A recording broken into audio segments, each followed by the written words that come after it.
Welcome to Question Barefoot, where you get to question me about your condition. So this first one I got in here was from Wendy, which is with a double E, Wendy, from Brisbane in Australia, who says, "My life feels too small for me, and I'm afraid I'm going to hurt those close to me," which I assume, Wendy, means that you are concerned that if you make your life bigger, it's going to somehow smash apart the structure as it seems to be now, and those involved in that structure will be upended by it. And of course, this is a serious consideration. However, I ask you two questions, or ask you to ask yourself two questions. The first one, Wendy, is your life that feels too small for you. What is this thing you call your life? I posit that it is a complex of descriptions. You're telling yourself a story about your life. It's this imaginary construct, and it's a description. You know, you've got your people that you know in it. You've got the venues that it all occurs in. You've got the various repetition of certain events that occur, and so on and so forth. And with all of this, and you, and you have your how well or badly you're doing in this thing, this story that you've created. And I almost dropped my book, Wendy, so you have to forgive me for a moment. And so your concept of your life is actually a description. It's not actually your life. It's the way you describe your life to yourself. So firstly, you're describing your life as being a certain way, which is now too small. The description is too small. Life cannot be too small, because life is infinite. It's just how you're describing it that can be too small. And for you, what is this you that is suddenly too big for this life?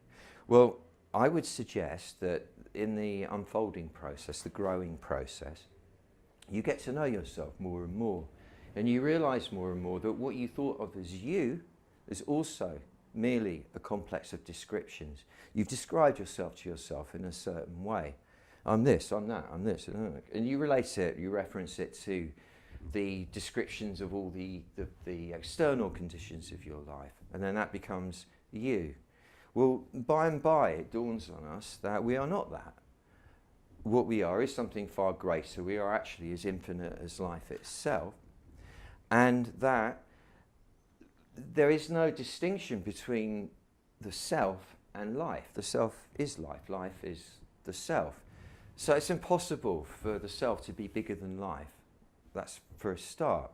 So then what we look at is, what's the intention here? What do you actually want? Well, I would imagine that you want to experience yourself in a less constricted way. You want to be able to describe yourself as something bigger than you've been describing yourself before. And you wish for the people around you to understand that. You're looking for a way to convey this kindly and clearly so that they understand that and afford you the space. Not that it's for them to give you the space, it's for you to take it, but that they'll feel gracious about you taking the space, time you need to be who you are. Even if that means that you're not going to be spending regular time with these people again, whoever they may be. And aside from children who are dependent on you, and I'm not going to moralise, it's not for me to do this, you're not responsible for the experience of the other. You're not responsible to stay with the other. This contract, everything is contracts, implicit or otherwise, can be renegotiated. It can be broken even. That's what contracts are there for, as long as you're clear about it. And the other, although momentarily upset, of course, will benefit by it in the same way that you will benefit by it, or in their own way, to the same extent, you will benefit by it if it's done with a good heart. However, this is not to be worried about. The intention is that you will negotiate the transformation of the situation, of conditions, smoothly and seamlessly in a way that everybody feels okay with, without having to figure out how, what, or why, or what you're going to say, or any of it. And it, I would suggest that if you can, Wendy, be clear that you're free to do whatever you choose. Your decisions will be wise and life-affirming for everybody.